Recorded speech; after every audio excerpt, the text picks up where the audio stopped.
Welcome back to Tell Me More Stories Told as Podcast, where we unravel those fascinating tales hidden within everyday objects. Today we're embarking on a journey to explore something you likely use every day without a second thought: buttons. It's amazing how often we overlook the rich history behind even the simplest things. Buttons, for instance, have a past that stretches back thousands of years, intertwined with fashion, function, and even intrigue. Intrigue. Okay, now you've really piqued my curiosity. I have to admit, I never imagined buttons could have such a captivating story. Where does our deep dive begin? Our button adventure starts in the ancient Indus Valley Civilization, around 2800 to 2600 BC. Now, what's fascinating here is that buttons weren't initially used as fasteners like we use them today. You mean they weren't holding clothes together, so what were they doing? They were primarily decorative elements, adorning clothing, much like jewelry. Archaeologists have unearthed buttons crafted from shells, meticulously carved and pierced for sewing onto garments. So like ancient fashionable beads, it really makes you wonder about the style choices of those early trendsetters. Exactly. It reveals a human desire for adornment that transcends time.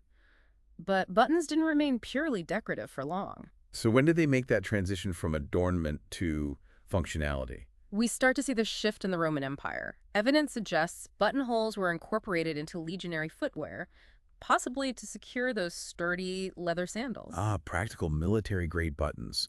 Those Roman soldiers were definitely prioritizing function over fashion. Indeed.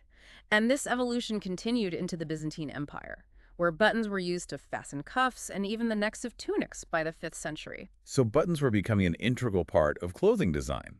But I'm curious about the materials used. Did they stick with shells, or did things get more diverse? Well, they definitely branched out. Buttons have been made from a surprisingly wide array of materials, from natural resources like wood and bone to more luxurious options like glass and porcelain. Wow. I can only imagine the craftsmanship involved in creating those intricate button designs. Some must have been true works of art. Absolutely.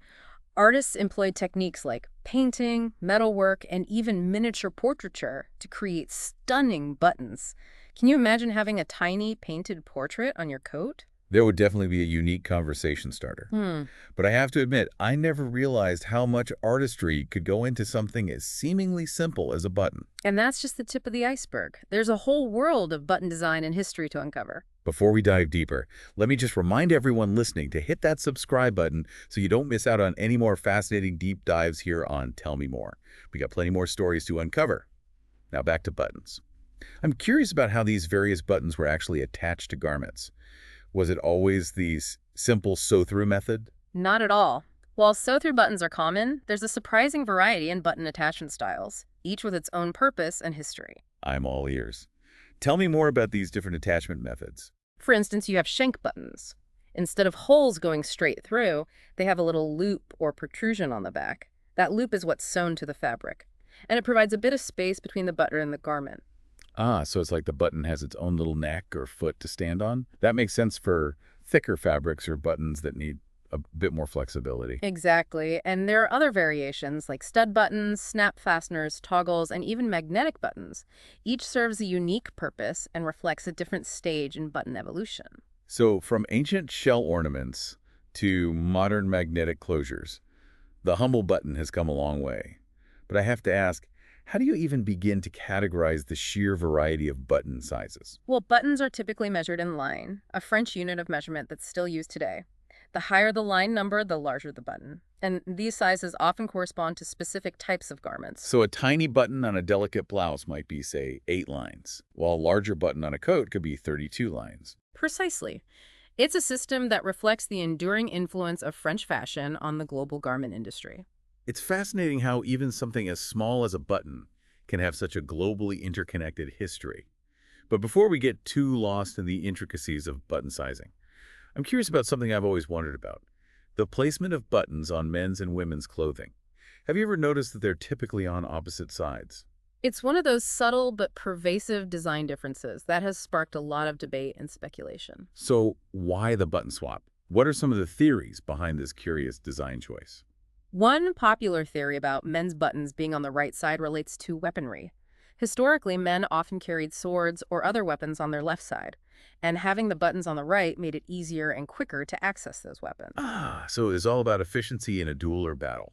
Unbutton with the right hand while drawing a sword with the left. It makes perfect sense in that context.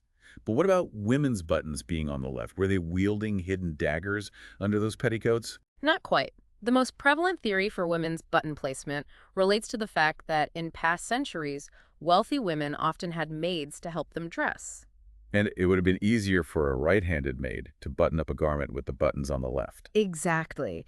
It's an intriguing example of how social customs and even class distinctions can influence something as seemingly simple as button placement. It's amazing how much history and meaning can be packed into such a tiny object. It's a reminder that even the most commonplace things have fascinating stories to tell if we take the time to listen. Well said. Mm. And speaking of stories, we've got plenty more to uncover about buttons. We were just talking about how button placement can reflect those social norms.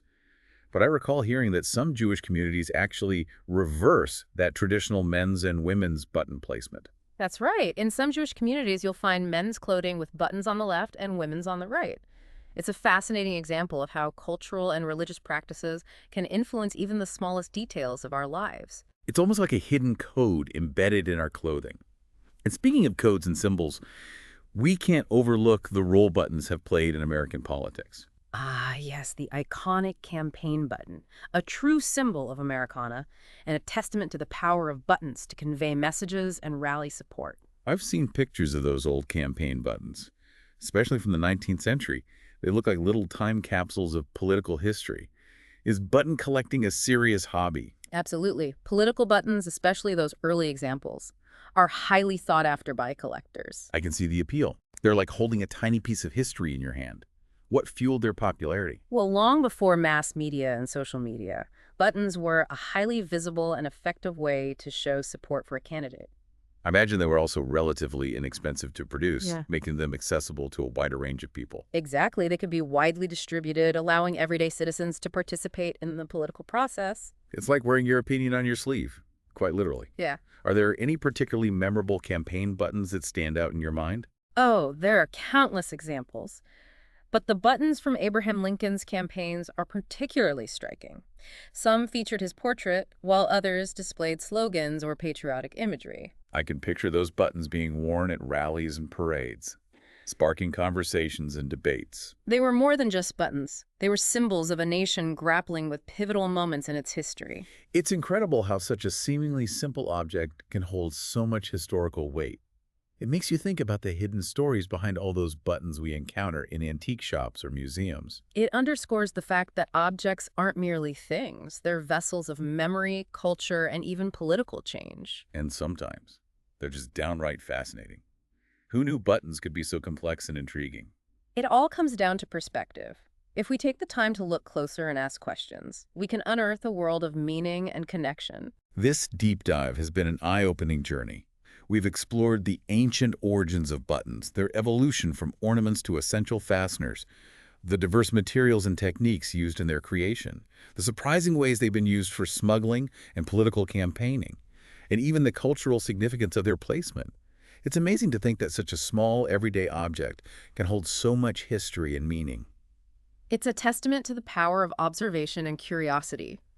By looking closer at the things we often take for granted, we can discover fascinating stories that connect us to the past, to different cultures, to the ingenuity of humankind. Before we wrap up our button exploration, I want to remind everyone listening to hit that subscribe button so you don't miss out on any future deep dives here on Tell Me More. We've got a whole world of fascinating objects and stories waiting to be uncovered.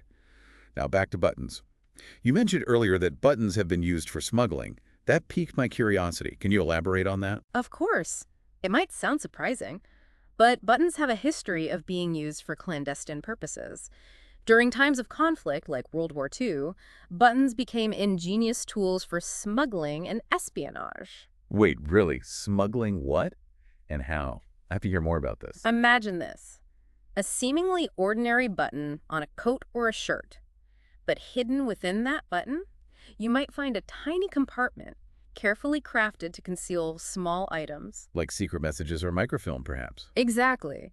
Buttons were used to smuggle all sorts of things, from secret communications and maps to even small quantities of medicine or other valuable goods. It's like something straight out of a spy movie. I never would have guessed that a button could be such a clever disguise for smuggling. That's the beauty of it.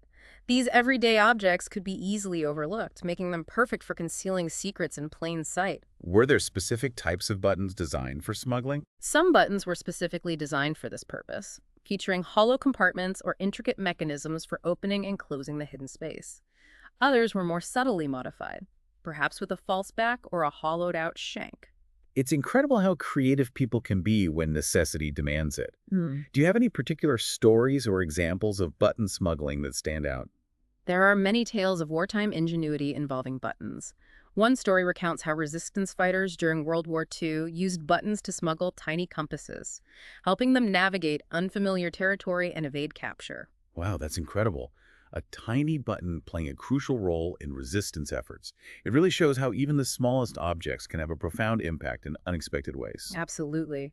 It reminds us that history is full of surprises, and that even the most mundane objects can hold stories of courage, ingenuity, and resilience. This deep dive has been full of surprises. I've gained a whole new appreciation for the humble button.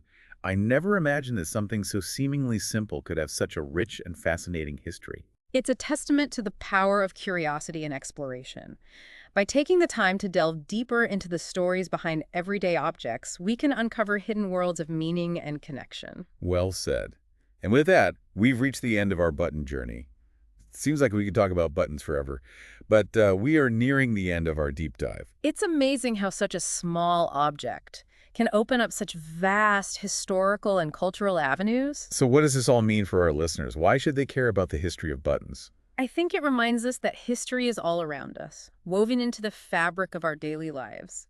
Even something as seemingly insignificant as a button can connect us to the past, to different cultures, to the ingenuity and artistry of those who came before us. Like holding a tiny thread that connects us to the larger tapestry of human experience. And those connections can be incredibly powerful. They spark curiosity, inspire us, and challenge our perceptions of the world. So the next time you button up your shirt or jacket, take a moment to appreciate that humble button. Think about its journey, the hands that crafted it, the people who wore it before you.